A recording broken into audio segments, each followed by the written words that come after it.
Social media has been such a nightmare for developing minds, especially for young girls as they are trying to live up to unbelievable standards and ideas that are put out there. We're going to talk to you both, Caddy and Claire, about how you're going to turn that on its head with the project with Instagram. But first, Aaron mentioned the opinion piece for the New York Times that Caddy and Claire have out this morning entitled, "Imperfect Girls Make Perfect Role Models." You write in part, female role models, you might say, are having a moment. While we are still far from gender parity, it's an incredible moment for girls who, facing pandemic limitations, may be especially eager for glimmers of motivation and hope. Role models inspire by showing us what is actually possible. But the notion of good role models needs an update, especially when it comes to girls or the steady stream of gleaming snapshots of achievement they see can actually lead to self-doubt.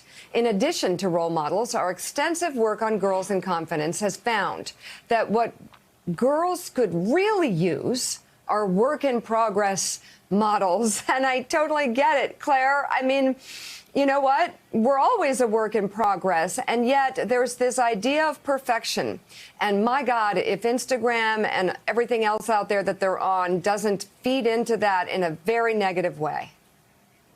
I mean, it's a struggle. I see it sometimes with my own daughter on TikTok, on Instagram, and just looking at people posting what always seems to be the perfect life. I think there are ways to connect in a positive way, and there are ways to show vulnerability and sort of a real authenticity on social media too. You have to dig around a little bit. I mean, that's why we're trying with Instagram, as you mentioned, to launch our something on Instagram Reels, which is their new video service, which is girls detailing a day in my confident life, but in a gritty way, right? Showing their own confidence hacks. We're trying to make this a call to action and get girls to post the real things that get them through the day, whether it's singing to themselves in the mirror or, eating bad cereal or, reaching out to a friend. We want to sort of see that, but if we don't show the bumps along the way and talk about the values behind a certain role model, we're not letting girls really connect to them.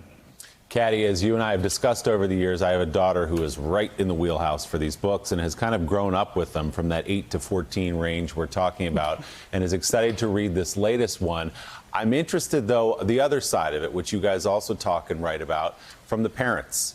What can a dad and what can a mom do as they watch from that 8 to 14-year range start to have some of that self-confidence be eroded by whether it's looking at things on social media, becoming risk averse, everything you detail?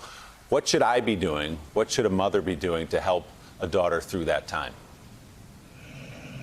I mean, part of it, Willie, is exactly what you're doing now, because our research shows that actually dads are better at spotting this drop in confidence than mums are. And maybe that some of that's projection, that women, saw themselves go through something similar, and so it doesn't really surprise them as much. Whereas we've got all these dads saying to us, and our research has borne this out, what's happened to my daughter up until the age of 8, she could, conquer the world, and then suddenly just raising her hand in class seems like a challenge. Hey, thanks so much for watching our YouTube channel. You can follow up on today's top stories and breaking news, or catch up on your favorite MSNBC shows all in one place. Download the NBC News app today.